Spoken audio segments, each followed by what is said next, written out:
Toyota. Let's go places. USC's Juju Watkins has reached a contract extension with Nike. Sources tell ESPN that the multi-year contract will give Watkins one of the richest shoe endorsement deals in women's basketball. Watkins first signed with Nike as a high school senior back in 2022. She attended Sierra Canyon High in Chatsworth and currently is a sophomore at USC. Last year, Watkins led the Trojans to the Elite Eight in the NCAA tournament. She finished second in the nation to Caitlin Clark in scoring just over 27 points per game. Well, there is no good place to have a heart attack, but there are definitely terrible places to have one, like mid-air while you're the pilot and the only person on the plane. The only other person is your wife, who's never flown before. Miraculously, air traffic control was able to describe what to do and help the woman land the small plane without hurting herself or the plane. You can hear how calmly distressed she sounds in the radio communication with the controller. Are you with me? Yes, I am. Okay, so make sure you add a little bit of power. Your altitude is looking good, 5,900 feet. Try to stay level at 6. We're going to set you up so that as you level off from your turn, you're going to be straight in for Bakersfield Airport. Is that all right? Okay. That flight was originally out of the Las Vegas area, and the plane did land in Bakersfield. The woman's husband was 78 years old. He was taken to the hospital, but sadly, he did not survive. 4:55 now. Another check of that ride for you, brought to you by Downtown LA Law Group Accident and Injury Attorneys. Here is Scott Burt. All right, let's get a look at Orange County with Sabina Mora, Southern California Toyota dealers, Instant Eye View. All right, Scotty, you're going to go to the 91 eastbound, leaving the 57 to the 55, slow as usual through Anaheim, and then some extra delays if you're getting closer to Weir on the 91 eastbound to the 241. Also, the 241 northbound, I don't see any incidents, but as you get closer to the Windy Ridge Toll Plaza, northbound staying busy to the 91 connector. Okay, we heard from Joey on the tip line about a Surface Street issue here in the Century City area. Eastbound side of Pico, right around Motor. Thanks for the call there. Appreciate it. There's a stalled big blue bus in the right lane, and it is definitely causing a pretty big backup through the area. East 10, by the way, heavy out of Santa Monica. As you work your way through Mid-City into downtown, and new wreck here in the San Fernando Valley. Actually, a couple of them. 101 eastbound at Van Nuys Boulevard. Getting word of a crash here off to the right shoulder, some slowing through Sherman Oaks into Studio City. And then before you get there, East 101 around Parkway Calabasas, reports of a crash. 101 westbound, kind of on and off slow out of Studio City as you work your way out through the 405 interchange. Work injury, it's now easier than ever. To find the injury help you need, simply text injury help to 40222. Downtown LA Law Group Injury Attorneys get peace of mind knowing you're well represented and being paid while you recover. Text injury help to 40222 or Google calldowntown.com. SoCal's only reliable traffic reports every 10 minutes on the 5s from the Toyota of Glendora.com 24-hour traffic center. It's going to be real nice around Southern California. A little bit warm, but not hot. We don't have triple digits to worry about. We're looking at 70s, 80s, 90s, pretty much across the board around Southern California. Not just tomorrow, but every day this week into the weekend. And we're going to drop a degree or two each day as we head towards the weekend. Certainly much cooler by Saturday. We are currently looking at 87 degrees in San Gabriel. It's 72 degrees in San Pedro, 79 on the Miracle Mile. The always ready for breakfast deal. Going to bed already? Yep. Breakfast at Mickey D's tomorrow. So, sooner I go to bed, sooner it'll be morning. Sooner I'll be at Mickey D's. This is actually brilliant. You can come too. Turn out that light. There's a deal for every breakfast strategist at McDonald's. Set your alarm for this deal. Any 2 breakfast items for $3.99. Chicken or sausage McGriddles, sausage biscuit, or any size iced coffee. Prices and participation may vary. Cannot be combined with any other offer or combo meal. Single item at regular price. You love your city, but let's be honest, the commute, not so much. That's where the free Odyssey app can help. Download the app and follow your local news station so you can get the latest traffic reports or find if your train is on time before you walk out your door. Knowing all this gives you time to think about the essential things like, do I have time to get coffee? Download the free Odyssey app and search your local news station. That's AUDACY.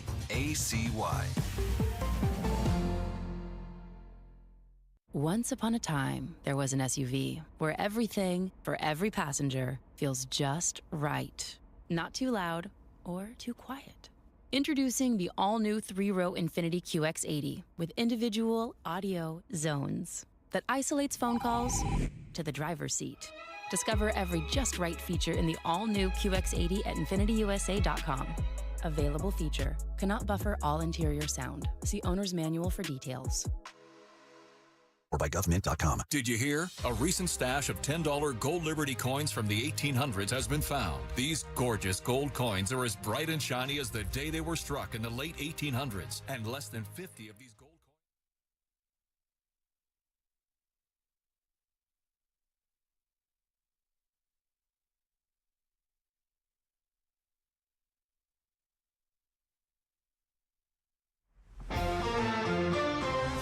The following is a special presentation of KNX News 97.1 FM and the Los Angeles Times. Live from the Odyssey Sound Space on the Miracle Mile, it's the Los Angeles District Attorney Debate. Here are Charles Feldman and Mike Simpson.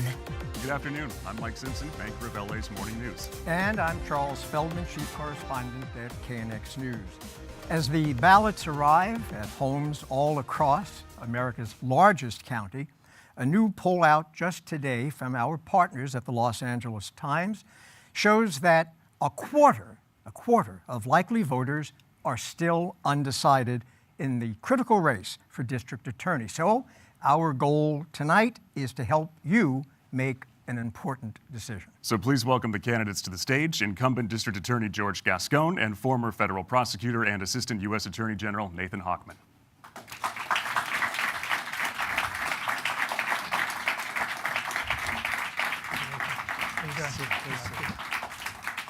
Gentlemen, welcome. For those of you listening, not watching, there was a handshake, so we're off to a good start. There's going to be another chance for applause at the very end, but we're going to ask our audience to stay silent during the debate, and here is how it's going to work. Charles and I will ask some of the questions, and we'll keep things moving. Other questions are going to come from our panel of journalists.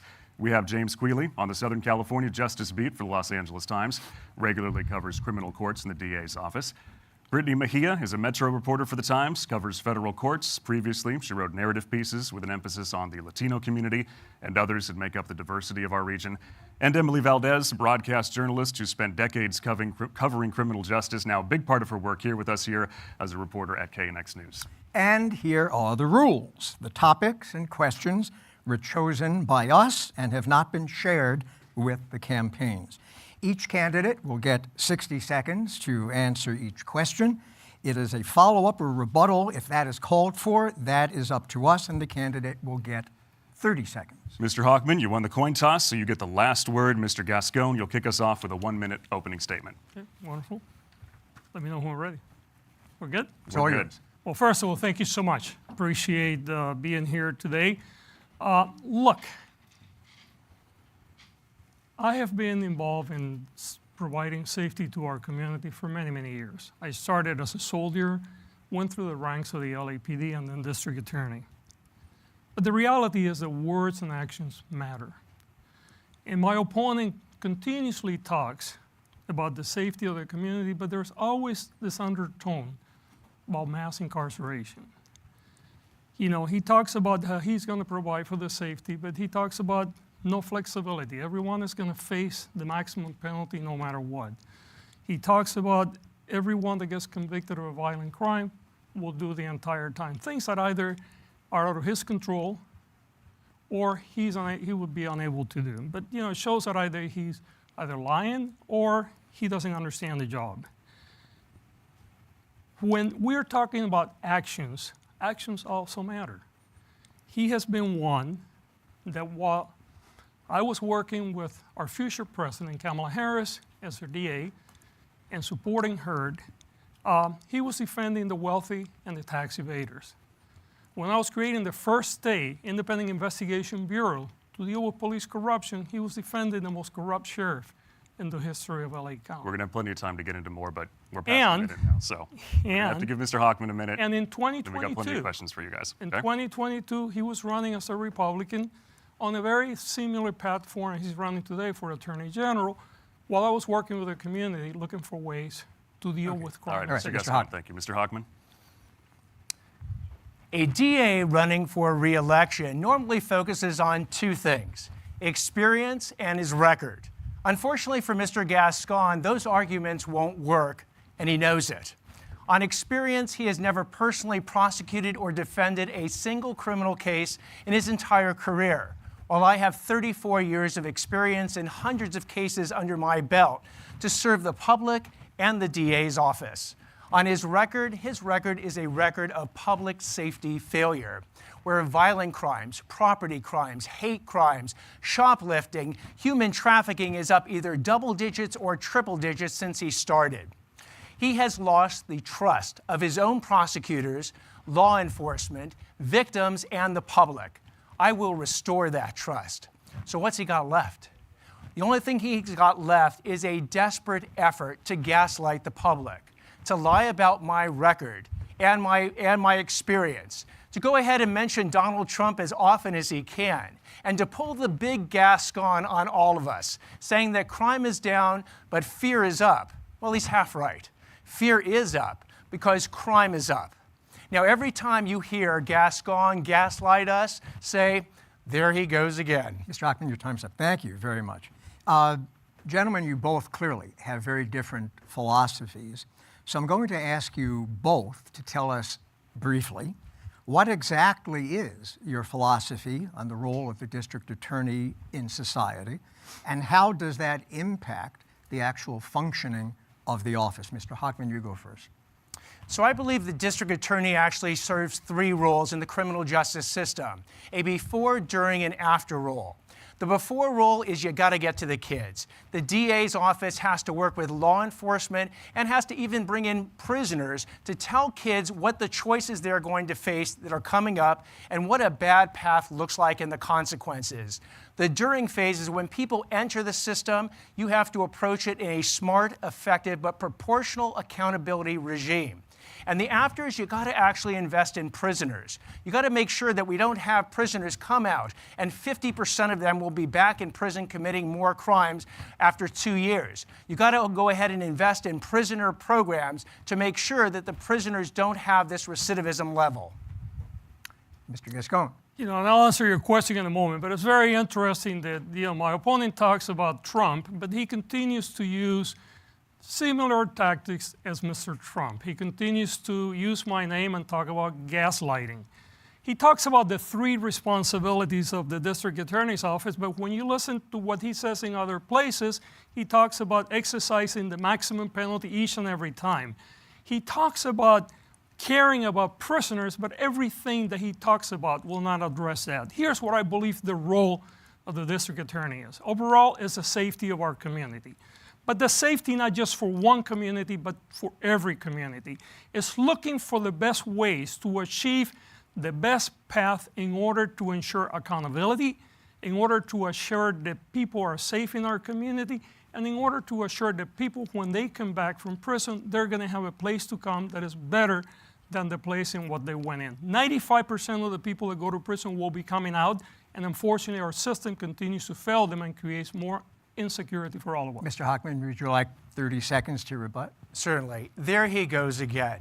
Again, I have said for over a year what my approach is. I reject the Gascón decarceration extreme pro-criminal policies, but I equally reject the mass incarceration extreme policies.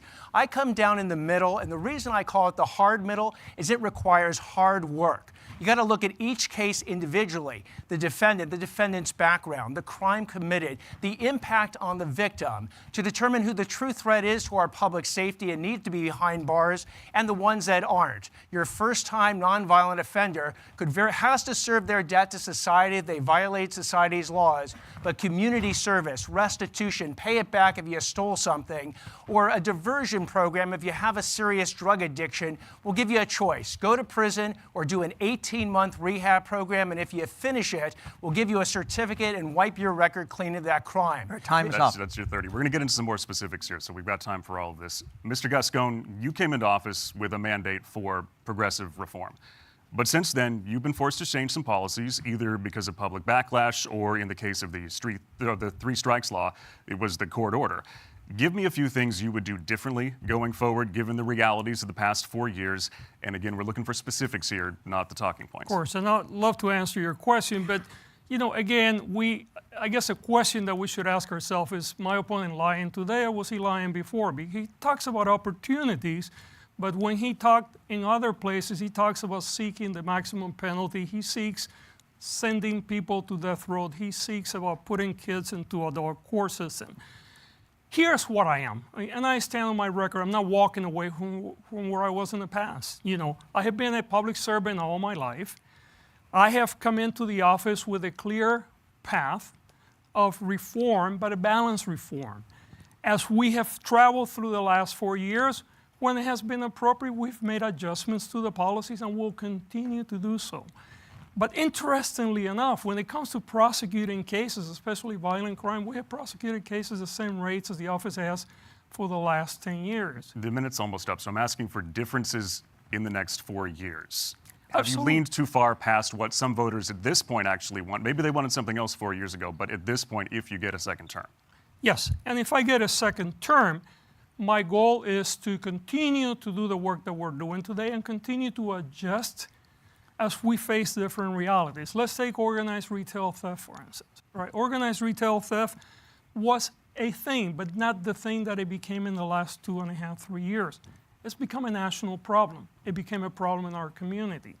We adjusted our path to dealing with organized retail theft because I recognized that there were differences in the needs, and we created a process where not only do we run, although through our organized crime division, but also I work with the legislators to look for ways to create different laws. Your time is up. We'll talk more about that over the course of the hour here. Mr. Hochman, your opponent came into office on that progressive agenda.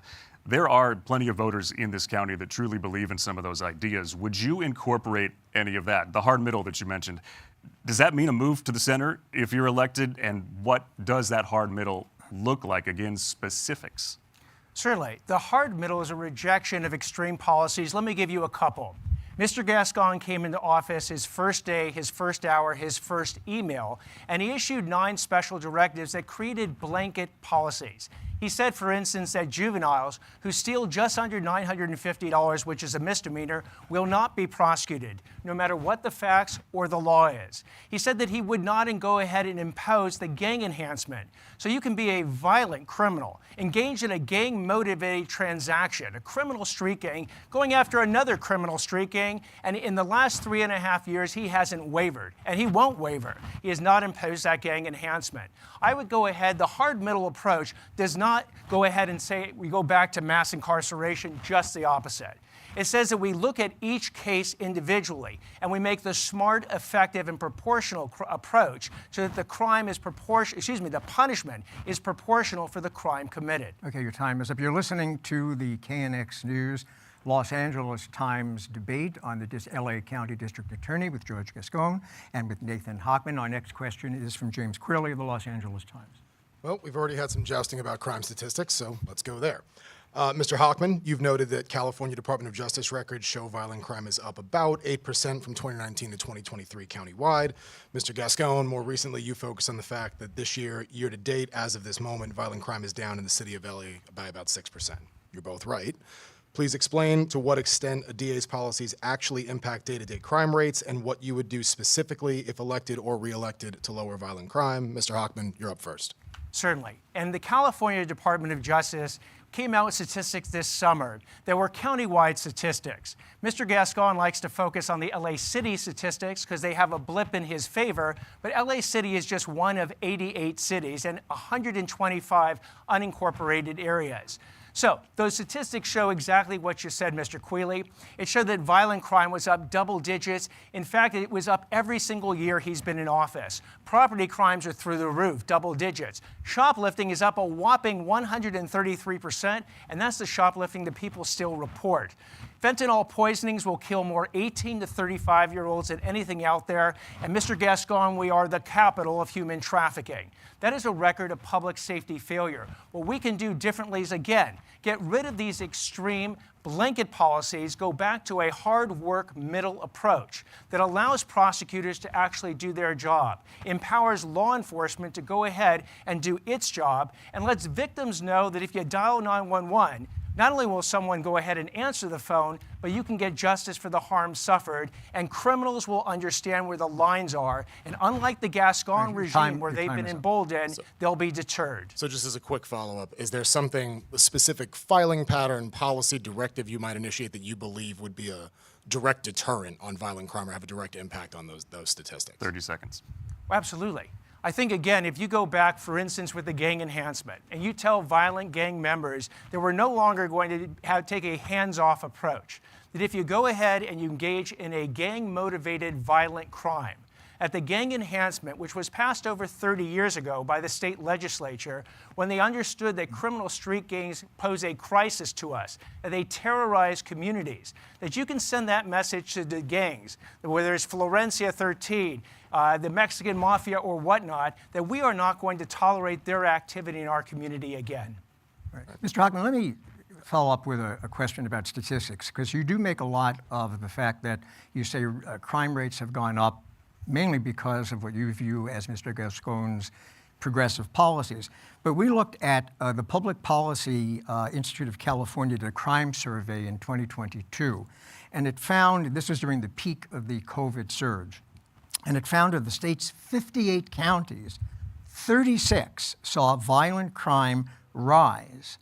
Most of those counties do not have DAs who you would probably consider to be progressive. How do you reconcile that? So again, I'm using the 2023 California Department of Justice statistics that point out the rise in violent crimes in each and every single year that Mr. Gascón has been in office. But here's my overall idea. We should not be no worse than any other DA's office out there. The LA County DA's office used to be the gold standard by which all other DA's offices have been measured. Mr. Gascón lost the support of 98% of his prosecutors because he's imposed on them a regime of no worse than. I have told those folks that, look, and I've got them their endorsement and their individual endorsement, and I said we will go back to being the gold standard or striving to be the gold standard. That is the only standard I will endorse. Mr. Gascón? Yeah, first of all, you know, the gold standard, I guess, was being the most carceral county in the country. The gold standard was sending more people to death row than any other jurisdiction in the country. The gold standard is sending kids to adult prison. The gold standard is looking at police misconduct and continuing to provide cover for bad police conduct. Let me just talk to you about crime numbers. I was running LAPD Comstat while Mr. Hochman was defending the wealthy to avoid paying taxes. I have been looking at crime numbers for decades. There is no question that there is a problem with crimes in some parts of our community, but I think we must recognize it's not just LAPD that's reporting a reduction. About 50% of our county, about 5 million people are served by jurisdictions today out of the 10 million where crime has been coming down. Yes, we have a problem. And the reality is that if you are the victim of a crime or you know someone that is crime just went up for you 100% and I'm here for you. But the reality is that my opponent continues to misstate the facts because it is convenient for him when he can.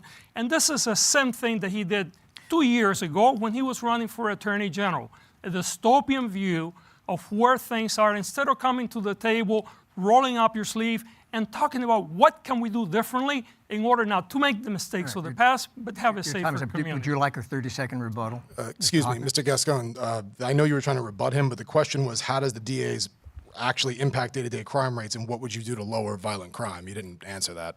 Yeah, well, I mean, first of all, as you well know, Mr. Queally, you know, the DA actually has very little impact on the macro level when it comes to violent crime. And that's, as it was pointed out, there were the majority of the counties in the state had an increase in crime about the same time, even though they were run by the tough on crime type of prosecutors, as my opponent would like to be. But where the DA does make a difference, the DA makes a difference in setting up the tone, holding individuals accountable when they cause harm, but also using proportionality in the way they do the work to ensure that not only are we dealing with the victim today, but we're also dealing with the victims of tomorrow by avoiding high levels of recidivism we continue to experience when we espouse the policies of mass incarceration that my opponent and his hard middle continues to do. May I respond? Yeah, go ahead. 30 seconds. You know, Mr. Gascón, you should get around this county because I've actually had the chance to now talk to thousands of people over the last year. I've spoken to a single mom trying to raise a teenage son in South LA. And she says to me that her son showed her a video of his friends going into a store stealing stuff and nothing has happened and nothing will happen. She asked me, when did the laws become suggestions? When did the laws become suggestions? And I said, look, the laws have never been suggestions, and if I become DA, we will adopt a proportional policy of accountability so that your son learns the lesson that stealing does have consequences. We've seen the same thing with 7-Eleven owners that I've spoken with that basically say they don't know where to go at this point Mr. because Hochman, the DA's office refuses to bring those type of cases. We want to get to property crime. May I get a response because I'm to talk about. Yeah, let's move on to another Yeah, topic. we're going to go to Brittny Mejia now, the LA Times. Yeah, on the topic of crime, all recent polls show property crime is a huge concern for voters, and the data show it's up 14% in LA County from 2019 through last year. There's clearly a sense that these crimes are not being solved and prosecuted. What are you, as DA, going to do about it? Mr. Gascón? Well, first of all, understanding the role of district attorney, we don't patrol, we do not make arrests. We prosecute when cases are presented to us. And if you look at cases, we're prosecuting cases at around 90% rate when they're presented to us dealing with residential burglaries, dealing with organized retail theft, dealing with many other crimes. The reality is that we have seen increases in some part of our county. Again, I go back to the fact that even, I understand that my opponent talks about the 88 cities, and I understand that, but the reality is that a city like LA, a city like Pasadena, those cities account for about 50% of our population, and their crime is down. But I continue to say, if you have been the victim of a crime went up for you 100%, and my work is to make sure that when police bring somebody for prosecution, that we would do everything that we can to hold that person accountable. I have a follow-up.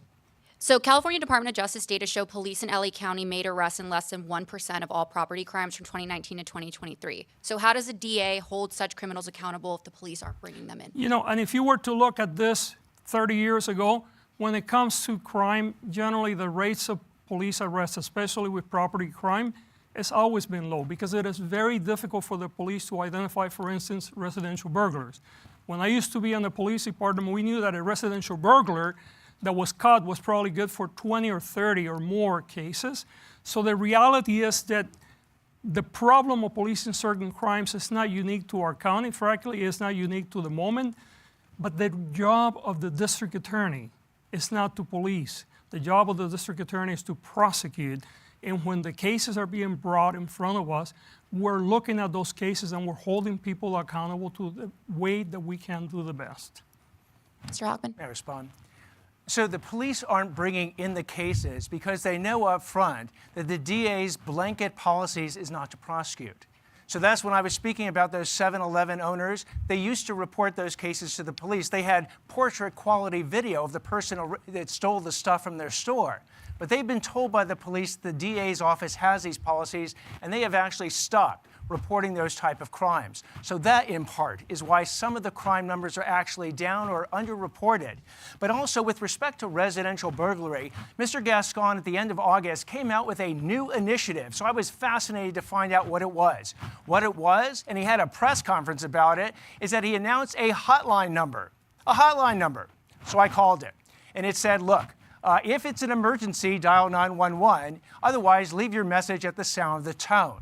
That is the level of his creativity, a level of his interest in actually going after residential burglars. We need to send a very strong message of enforcement, accountability, and ultimately deterrence to those residential burglars. And if they're coming, for instance, overseas or from Chile or from Venezuela, we have to work with the federal government. Mr. I have Hochman, led task forces to do that. Mr. Gascón, we'll give you 30 seconds. Yeah, absolutely. I mean, the reality is that, of course, it's not convenient from our opponent, but our filing rate in residential burglars is nearly 90%. People are being held accountable. We do work with the federal authorities to make sure that people that are coming from other nations, that they also have consequences reflects the fact that they're coming in just to harm our community. We are aggressively dealing with the cases where they are brought to our attention. But again, we're not the police. We prosecute cases, and if Mr. Hochman is suggesting that the police is not making arrests, because we're not prosecuting the cases. I think there's two problems with that. Number one, it's not supported by our filing rates, but number two, that would be a bigger problem in our community. Mr. Gascón, thank you. Switching topics a little bit, Emily Valdez from KNX News. Yeah, well, let's talk about the Menendez case. It's in the news, big case. Mr. Gascón, last week you announced that the convictions and sentences of Eric and Lyle Menendez are going to get a new look from your office. Attorneys have been trying to get your office to look at this case since May of 2023. The investigative journalist who uncovered the new evidence, I spoke with him, Robert Rand. He told KNX News he was caught by surprise that you decided to proceed now. Why did you decide right before the election that you're going to take a look at the case after you've been postponing it for a year and a half? And what makes you conclude, as you said on KNX News the other day, that the brothers are, quote, rehabilitating very well? So let me begin by saying that you're absolutely right. The case was presented. We have both the resentencing units and we have a unit that also look at habeas. They're two different vehicles. And this is an area where we have worked very hard with many cases. We have resentenced now over 300 people. By the way, only 4 of those have reoffended.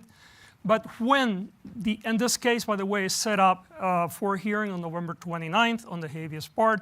But when there was a recent Netflix documentary that came out, and we immediately started to get bombarded with media requests and calls because the case came back again to the surface, and the decision was made that rather than answer one media request at a time, that we would actually just come out and very clearly said where we are. There is difference of opinion in my office. There are some people that believe that the Menendez brothers should continue to stay in prison, and there are other people that believe that there are other things that are on board. We believe that it's worthy of a second look, and we're taking that second look, and I will make an evaluation accordingly. I don't think you answered my question. It sounds like you're saying because this Netflix documentary came out, we're taking a second look, but the actual documentary came out in May of 2023, and that's when the attorneys filed. Yeah, that's not what I said. What I said to you is we had a hearing scheduled for November 29th of this year. This case has been moving along the track with many other cases. When this Netflix documentary started to show recently, we started to get many, many media requests for information. Initially, we tried to answer them individually. I came to the conclusion that it was better to handle it all at once, and that's what we did. So again, it's not that we haven't had this. It's not that this case wasn't on track to be reviewed. The difference is we have been experiencing a tremendous amount of questions about the case, and we wanted to put this to bed and say, number one, we're reviewing the case, and number two, we will have a decision shortly. And by the way, the decision will be mine. There are differences of opinion in my office. I'm evaluating both of it, but I will make the final decision as and your time on that is up at Mr. Hochman. Actually, Mr. Hochman, my question for you. Can I respond to that, the Menendez question very, very briefly? Go ahead. Yeah. Certainly. But I didn't even use his name. The timing is incredibly suspicious. The habeas was filed in May 2023. In February of 2024, the request for resentencing was given to the DA's office. But why October 3rd did Mr. Gascón have a press conference to basically announce that he was thinking about the case? Why not back in May of 2023 or February of 2024? Could it be because Mr. Queally, one of our reporters here, came out with an article that day? The headline of the LA Times said, "Teen Killer Case Haunts Gascón." That was a case about Shanice Dyer, a woman who was 17 years old. She actually engaged in a double murder, a gang murder. She killed Alberto Carrera, a man who was actually celebrating the birth of his son with a baby shower, and Jose Flores, someone who was visiting him, who was an astrophysicist on the way to Nassau. Shanice Dyer went into their community looking for someone to kill because it was a gang retaliation, killed these two individuals.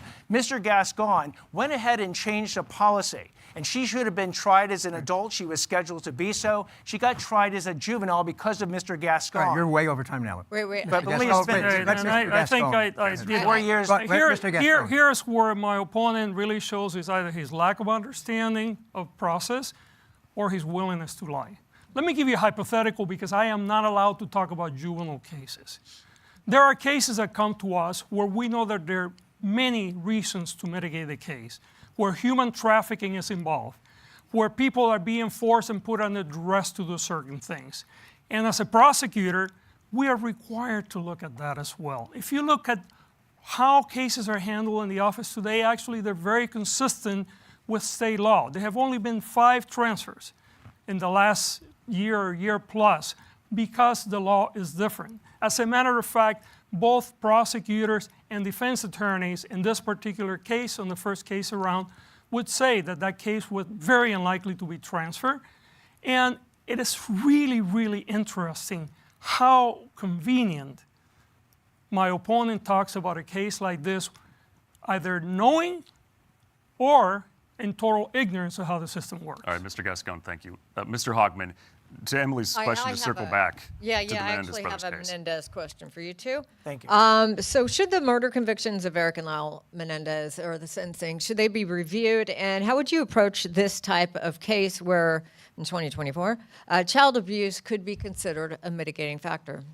So obviously, I don't have the inside track that Mr. Gascón has about the facts of that case. In fact, I do believe that Mr. Gascón hasn't even bothered to talk to the prosecutors who've been involved with that habeas petition for over a year and a half when he had his press conference conveniently on the same day that Mr. Queally came out with his article that said teen killer case haunts Gascón. But here's my methodology. I would get deep into the facts. That's the advantage of actually having prosecuted and defended cases, real cases, for 34 years. Mr. Gascón doesn't know what I'm talking about because he's never done that. And so I would talk to all the relevant parties. I would talk to the experts. I would meet with defense counsel and any defense experts that they want me to meet with. Ultimately, I would gather all those facts, gather all the opinions, and make a decision. And you certainly would not have me hold a press conference to tell you I'm just thinking about it. All right, you're listening and watching a KNX News and LA Times LADA debate. We have George Gascón and Nathan Hochman with us here, and we're going to James Queally at the LA Times. So recently, the case of Marcellus Williams roiled the nation after he was put to death in Missouri. Despite there being serious doubts about the validity of his conviction, even the local prosecutor's office sought to stop his execution. Before Mr. Gascón took office, the LADA's office was often criticized for its handling of conviction integrity. It had one of the, at least according to the Michigan Registry of Exonerations, pretty low number of overall exonerations. So if you're elected, Mr. Hochman, what steps would you take to remedy wrongful convictions or resentence defendants harmed by past prosecutorial error? So if I'm the DA, I will be the first DA in history that not only has a prosecutorial background, but a defense background. I go into court for the last 24 years to go ahead and prove people's, will overcome the government's cases and uphold the presumption of innocence. So Jackie Lacey started the Conviction Review Unit in 2015. Mr. Gascón renamed it, calling it the Conviction Integrity Unit. I would certainly keep that unit. I've actually spoken to people from the Innocence Project, and I've told them that, look, if someone is in prison even for a day who's otherwise factually innocent, I have visited over 12 prisons around there. I've seen the horrible conditions that it is to be a prisoner. They need to get out that very day if they are factually innocent. So I will work with the prosecutors in those units, as opposed to Mr. Gascón, who, when he got an unfavorable decision recently from one of the heads of that Conviction Integrity Unit, he transferred her. Mr. Gascón, you ran on the issues of wrongful conviction and undoing what you consider overly harsh past sentences. But even some of your supporters, especially in the resentencing unit, you mentioned 300 cases have been resentenced. I believe, though, you referenced the idea that as many as 10,000 cases could be eligible for review when you ran. Some of your supporters have been a little frustrated with that number. So what would you do differently in a second term on either the conviction integrity or the resentencing front? Yeah. And I will answer your question in a second. But let's go back to Mr. Hochman's defense record, right? He defended billionaires avoiding to pay their taxes. He defended the most corrupt sheriff in the history of LA County, and after that sheriff was convicted, he did a press conference and pinned another little badge on this particular sheriff and said, you deserve to have this, because the judge had told him that he could not wear it in front of a jury. What would I do different? You're absolutely right. I believe that we're still moving way too slow. But the reason why we have moved so slow, and the reason why I want to make sure that we continue to improve this process, and we have in the last year, is because we look at these cases very closely. The fact is that only 4 people year to date from the very beginning have actually been rearrested over 300 people. We take this very, very seriously. At the other end of the spectrum, we know that there are many people that qualify for resentencing, just like we know that there are many people that are claiming to be wrongfully convicted that need to have their cases reviewed. And my goal is to continue to add resources that we've had recently and continue to move forward if I am so honored to be reelected. May I respond? Go ahead, Mr. Hochman.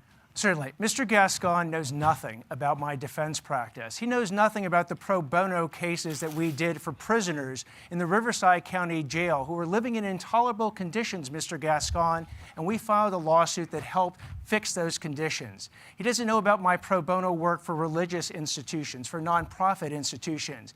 Now, he could have asked me, he could have done research, but that's what a real lawyer does. Mr. Gascón doesn't understand because he's never actually been in court. He's never argued a motion to a judge. He's never taken a verdict to a jury. So if you actually want to ask me, Mr. Gascón, what my background as a defense attorney is, and the fact that I deeply believe in the presumption of innocence and that the government needs to prove its case well beyond a reasonable doubt, those are principles I assume that you embrace. But I've embraced them on both sides of the aisle. We have a very quick follow-up in this area. Since I referenced the death penalty, you both have very different positions on this, so I think it's just going to be 30 seconds for each of you. Mr. Hochman first. Just quickly explain the purpose of pursuing death sentences in a state where there's a moratorium on executions. Yes, so right now, and you're right, this is a topic in which it brings out passionate interest on both sides. But when I take the oath as DA, I'm going to swear to uphold all the laws of the state of California. And right now, the death penalty has been on the ballot twice in the last 15 years, and it's been rejected, kept by the voters of the state of California. So in the very rare cases in which it applies, for instance, you have a cold-blooded assassination of a police officer. You have the Sandy Hook situation of 22 kindergartners being killed. The Las Vegas situation of 56 people being sniped and gunned down. Or you have a bomb in SoFi Stadium killing thousands. In those rare situations, the death penalty, according to the law, must be considered. But then it gets put through the most strenuous review in the DA's office. It goes to the highest levels of approval in the DA's office. Then it goes to a judge. Then it goes to a jury. Then it goes back to a judge. Then it goes to the California appellate system. It goes to the federal appellate system, eventually back to the California appellate system, to the governor himself. In those rare cases, if I'm the DA, I will uphold the law. If Mr. Gascón wants to not follow the law, he should run for the state legislature or for Congress. But as long as I'm the DA and following the law is what my oath is, I will follow the law. All right, and Mr. Gascón, just explain your position. Yeah, first of all, the problem is that it's precisely those very rare cases where there is a lot of political pressure for the police to make an arrest and for the prosecutor to get a conviction, that wrongful convictions occurred. I don't know about you, but for me, one innocent person being executed is one too many. This particular office has been known to prosecute people that have been later found to be innocent, including seeking the death penalty, as they did in the case of Maurice Hastings, who was accused of murder and rape. Thankfully, the jury did not grant the death penalty. He spent 38 years in prison before we found out that he was an innocent person, and not only that, but the person that committed the murder and rape went out to rape another woman and wound up in prison and eventually perished. The reality is that the death penalty has no place in modern society.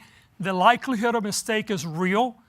We have seen it in our own office. There are many cases around the nation, and I am unwilling to do something that may cause the execution of an innocent person, and we have seen that coming very close in LA County. All right, Mr. Gascón, thank you. We're going to bring in a question from a KNX News listener now, Oscar Garcia. He's lived in the city of LA since 1990, points to something that we hear a lot. People are fearful, and they need some reassurance that something's going to change. So he's asking, what is your response to families who no longer feel safe in LA County and are really looking into moving elsewhere, possibly out of state because of all the crime we hear about? And what would you do to convince them that they will be safer in the next 4 years? Mr. Hochman, you first. You know, Mr. Gascón would say, crime is down, so fear is up. So, Mr. Garcia, I guess it's your imagination that you're feeling any unsafeness in your community. But that's not true. What has happened in our society, and again, the California Department of Justice says this at the statistical level, but I've spoken to the people, Mr. Gascón. I've spoken to people who for the first time have had their homes broken into, their businesses broken into, their cars broken into. I've spoken to parents who have lost kids from fentanyl poisoning. Again, they look to the DA's office to do its job, to hold defendants accountable, but do it in a smart, proportional, and effective way. So I would say to Mr. Garcia, 4 more years of Gascón, you might join everybody else. Get your bags packed and go join the people who have left Los Angeles if you care about your safety. But if you do care about your safety, this November 5th election allows you to go ahead and do something about it. Vote in a new district attorney myself. Mr. Gascón. First of all, Mr. Garcia, I am very sorry that you are feeling the way that you are. And by the way, you're not alone. There are many people in our community that are fearful. There are many people that have been victims of crime, not only recently, but they have in the past as well. And part of my job is to be out there, as I do every day, and do everything that I can, not only to address the fears that you have, but address also crime problems. The reality is that we, as a society, need to continue to look for solutions because the problem of crime is not unique to LA County. It's around us, it's around the nation, and one crime is one too many crimes. But I tell you what I will not do, which my opponent does on a regular basis. It's the fear-mongering. It's the dystopian view of our community. It's feeding into the worst of us instead of looking to see how can we work together to have a better future and do it not from a place of privilege, but from a place that can actually walk any community in this county and understand that sometimes the sense of justice in a poor community is going to be slightly different than another community, and we need to understand that. People in every community want to be safe, but that safety looks sometimes slightly different because often we have communities that have been not only overly punished, but have been forced to deal with not only crime in their community, but also the abuses of the system. All right, Mr. Gascón, thank you. That's time. For 30 seconds. We're actually going to get to that topic in a few minutes here. This is a KNX News LA Times LADA debate with George Gascón, Nathan Hochman. I'm Mike Simpson, along with Charles Feldman. Fairly or not, many people associate homelessness and drug abuse with rising crime. So what is the DA's office going to do to try to solve what seems to be, by all observation, a very intractable problem? Mr. Gascón first. Look, this is an intractable problem, and let's first of all begin by saying that as a district attorney, I will hold everybody accountable equally. When a person that is unhoused causes harm to others, they're being prosecuted at the same rates that anybody else. We also have to deal with jurisdictional questions in our county that often create a lot of confusion because if you're in some cities like the city of LA, you have a city attorney that deals with misdemeanor crimes, and then you have the district attorney that deals with felony crimes, and then you have 88 other cities, so it really goes all over the place. But here's what I have been doing and will continue to do. Number one is work with our Board of Supervisors and other stakeholders to make sure that we increase the number of beds that we have available for people that are mentally ill and are also committing crimes and causing harm. Number two is recognize that our job is not to over-criminalize or to criminalize poverty, and that understand that when we do that, we actually create more housing and security, as it was done before in the office where people are often committing simple things like driving without a license, were taken away from their car, they were prosecuted, and then they lost the ability to go to work, and then they lost their job, and they become unhoused. Okay, Mr. Hochman. Mr. Garcia, if you heard that answer, I'd start getting your bags packed and get ready to go. Because again, what this DA has enacted is blanket policies that say he is not going to prosecute quality of life crimes. What does that involve? That if a police officer comes up to a homeless encampment and sees someone shooting up with meth, heroin, fentanyl, he won't let him prosecute. If he sees them engaged in vandalism, no. Disorderly conduct, no. Criminal threats, no. Loitering for prostitution, no. So under this DA, the police basically look at it and just keep walking. we can actually do something about it, but the DA's office has to be a partner with the Los Angeles Homeless Service Authority, the Department of Mental Health, the Department of Public Works, the Department of Vocational Services, and go into those communities like the host team does, the Homeless Outreach Services team, where they go in and they execute a 5-point plan, identify everyone there, assess their needs, do outreach, post and then move if necessary. Over the last 7 years, they have successfully moved thousands of homeless individuals into places where they can get services and only had to arrest 2. So the DA is part of the solution and a partner with them, it'll work. Right. If Gascon's there, forget about it. Mr. Hochman. Brittny Mejia. Given the rise in fentanyl overdose deaths in Los Angeles, what steps will you take as district attorney to address the distribution and trafficking of fentanyl? Would your role include more aggressive drug prosecution? Does that include prosecuting drug dealers for murder when people die? Mr. Hochman? Yes, so about 3 years ago, I met a couple, Sam Chapman and Laura Berman, who sadly had lost their 16-year-old son, Sammy, to a fentanyl poisoning. He basically ordered an Oxycontin tablet through Snapchat. A drug dealer came over. He took the pillet, did not know it had a lethal dose of fentanyl in it, and died. I went ahead and found out that the state legislature wouldn't pass a law, Alexandra's law, that was going to tell first-time fentanyl dealers that if you do that crime again and someone dies, you could be charged with murder. I then wrote a letter to Mr. Gascón and 57 other district attorneys saying, go ahead, as a private citizen, I said, you need to implement this law, to send this message to make sure first-time fentanyl dealers do not become second-time fentanyl dealers. I'm here to say 12 district attorneys across this state went ahead and implemented Alexandra's law in plea agreements, but Mr. Gascón sits silently on the sidelines. I believe we need not only an enforcement effort, but a massive education effort that goes into the 5th grade, the middle school, the high school, and tells these kids that fentanyl is not about getting high, it's about dying. Mr. Gascón? Well, you know, I'm glad that my opponent recognized that public education is an important piece of this. You know, so here's what I did. You know, rather than having a concept of a plan, this is a plan that we implemented. We put together a task force and we brought together police, we brought in public health, we brought in education, and we brought in families of victims of fentanyl. And that task force continues to work today, and the work has been very clear. We go after the traffickers, and yes, we have prosecuted for murder a couple of people. They have provided fentanyl knowing that this could be deadly to the person. But we also recognize that this is a public health problem, and we do not want to go back to the days of the war on drugs.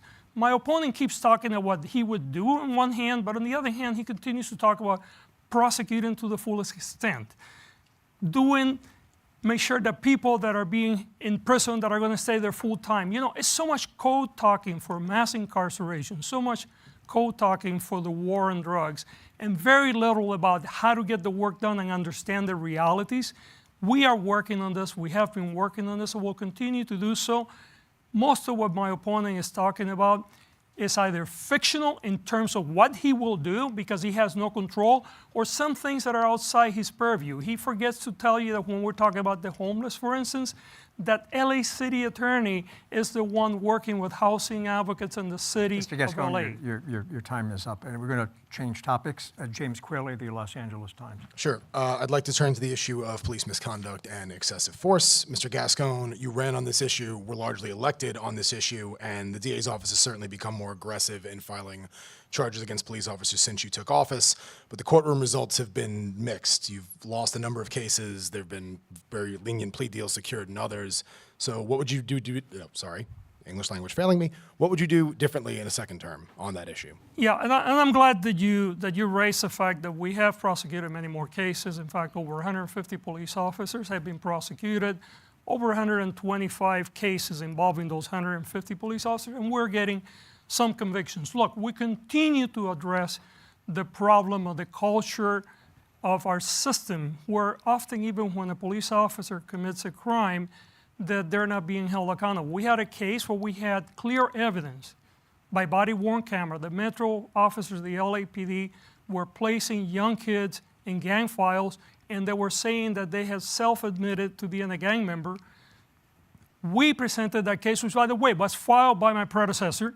We presented that case and lost it because a judge said that the officers had not been trained in what was the definition of self-admission. So this is an area that there's a lot of work to be done, but the reality is that we have moved the needle, and I'm glad that you mentioned that, Mr. Queally, but we're far from being where we need to be. Okay, but what's the answer to improve the courtroom success? You can't just say that the judges are failing you. How do you win the cases? Yeah, so for instance, we have had some convictions. We just had today a conviction in Long Beach, right, that, it was announced today, of a person that committed murder or killed a young woman while enforcing the law. He was a school officer.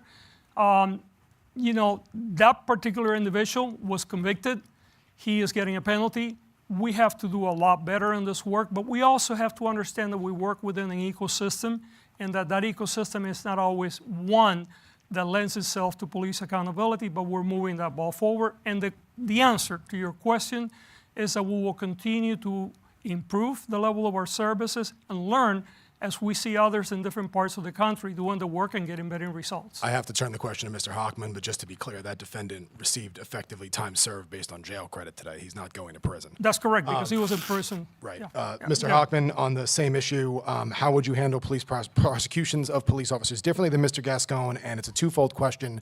How would you respond to any voter concerns about impartiality, considering you've been endorsed by a large number of police unions and received millions in contributions from them? Certainly. So when Mr. Gascón came into office, he said he was going to review dozens of cases under his predecessor officer-involved shootings of unarmed, usually people of color. And his method to do it was to hire a special prosecutor at $750,000 a year. That special prosecutor has now had over 3.5 years to look at all these cases, and that special prosecutor has brought one case. And that case is caught up in the courts.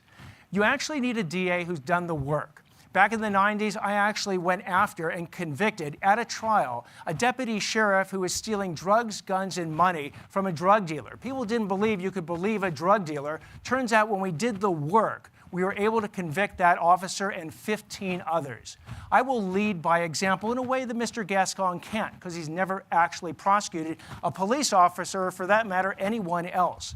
And I will make sure that if we do bring a case, that case will withstand the beyond a reasonable doubt threshold, and we will actually get convictions that Mr. Gascón has failed to do. Second part of the question, though, you're not too close to the cops? No. I'm not too close to the cops. In fact, again, whether it's receiving endorsements or the fact that I'm the co-founder of the LA Sheriff's Foundation, where we've actually raised them money to get them necessary resources to be able to carry out their mission. At the end of the day, what I will bring is a sensibility of both a defense attorney and a prosecutor, someone who's actually prosecuted police officers. Now, when I speak to police officers, I make it crystal clear. If you cross the line, you will be prosecuted. And you know what they say to me, which is interesting? They say that nobody hates a bad cop more than a good cop.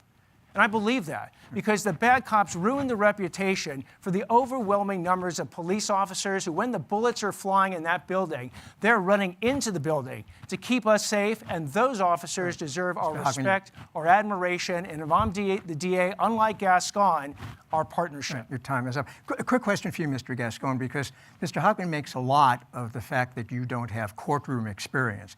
How important do you think that is to be DA? Yeah, I'll answer your question in a second, but let's go back because we only have 30 seconds, so answer now. But my father used to say, follow the money, right?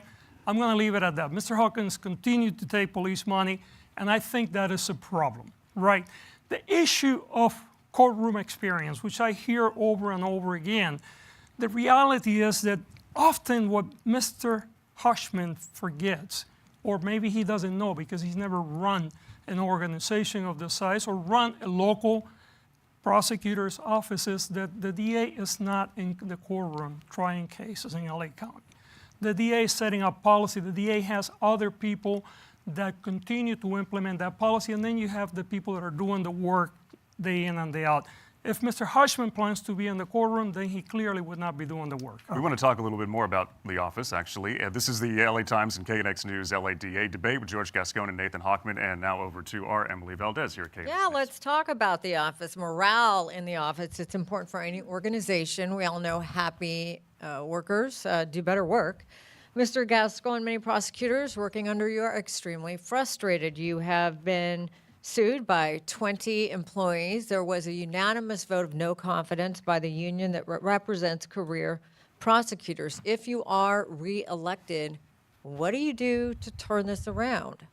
Well, I mean, first of all, let's face the fact that, you know, the DA doesn't get elected by the prosecutors. He or she gets elected by the people.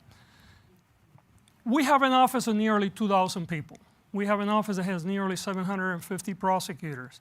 We've hired about 150 lawyers just in the last 3 years, and we will continue to do so if I am fortunate enough to get reelected.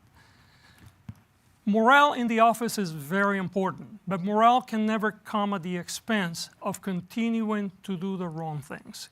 Morale can never come at the expense of forgetting to provide discovery. Morale cannot come at the expense of dehumanizing so many communities that we had in the past. And by the way, the majority of the women and men in the office are doing an extremely stellar work doing this. There are some people that are opposed to this. We know when I run in 2020 that there were people that opposed me. There are people that are opposing me now, but there's also a large segment of the office that continues to support the work. We're hiring new people that want to come in and do the work the way that we're doing it today. And I understand that when you've been used to doing the work in a certain way and somebody shift to a different direction, it's going to be frustrating, and that happens everywhere. And I understand that, right, Mr. and I'm Gascón, trying to improve that as I move along.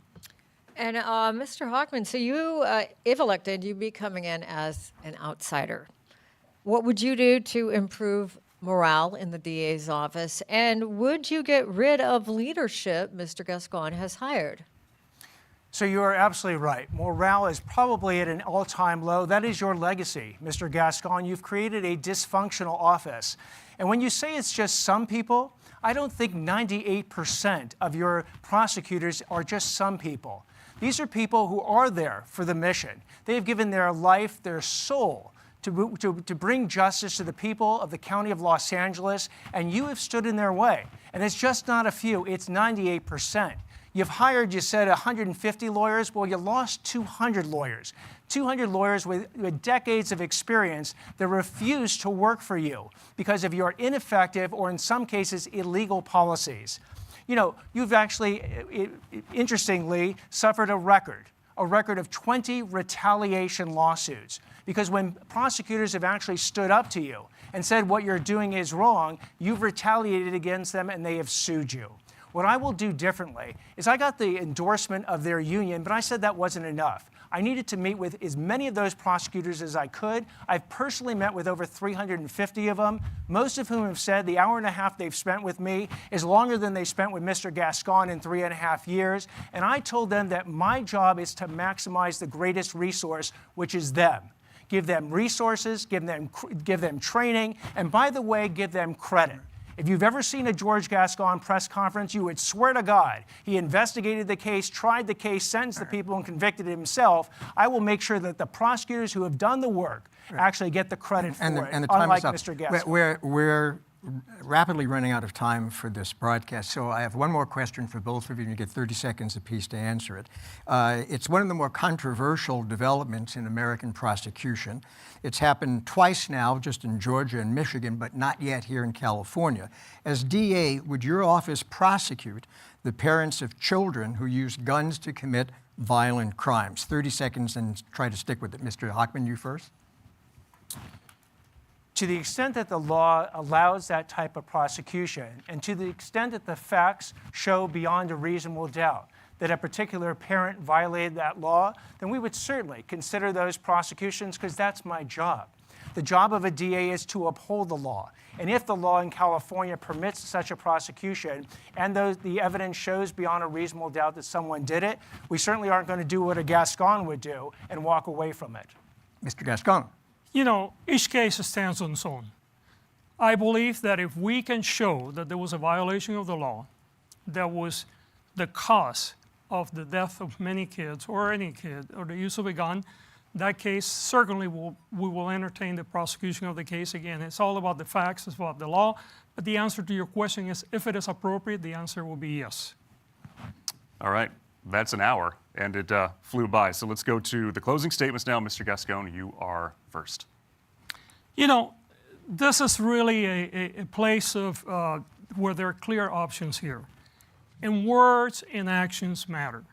When you listen to my opponent, you're often listening to code talk for mass incarceration. You're often listening to someone that believes, from a very privileged point, that he has the answer for the rest of our community and is very willing to take us back to where we were before. His actions also matter. You know, while I was working with our future president, Kamala Harris, as a district attorney and supported her for attorney general, now trying to help her get elected, he was actually working against her by supporting the Republican opponent that ran against her for attorney general by endorsing him and giving him $6,000. This is a man that will tell you what you want to hear depending where he is. I have been working with people like Kamala Harris for years. I worked with her when she was a district attorney working on the safety of our community. I worked with her to make her an AG, and I will continue to work with her. The difference between my opponent and I is that he's an opportunist and I am an optimist. Mr. Hochman. There he goes again. George Gaslight Gascón. He knows that I have adopted a hard, middle, balanced, smart, effective, proportional criminal justice approach, but he wants to go ahead and gaslight you and tell you I haven't. He knows that I'm a centrist, that I've been a Democrat for 20 years, a Republican for 20 years, and now I'm an independent because we actually need to have politics out of the office, yet he wants to go ahead and gaslight me again. He knows that I didn't vote for Donald Trump, and I've actually voted for and will be voting for Kamala Harris in this particular election. He also knows that I'm pro-choice my entire life, pro-LGBTQ rights. But he wants to engage in these tropes, his own version of fear-mongering, to convince you that I am someone who I am not. The reason I'm running for DA is I basically look at this situation where I need to support parents. I need to support families. I need to support store owners, victims, law enforcement, prosecutors. Mr. Gascón, as a lifelong Angelino, I'm going to fight for what I love. And I ask you to join me. All right, thank you both. And that concludes the KNX News Los Angeles Times DA debate. Mr. Hochman, Mr. Gascón, thank you both for being with us. Yep, thanks to the candidates, thanks to our entire team here at Odyssey LA, to the LA Times, their partnership organizing this, and thanks to all of you listening and all of you watching. For Charles, I'm Mike. Thank you. Good night, everybody. I don't know if I can reach and fall over, but hi, how are you?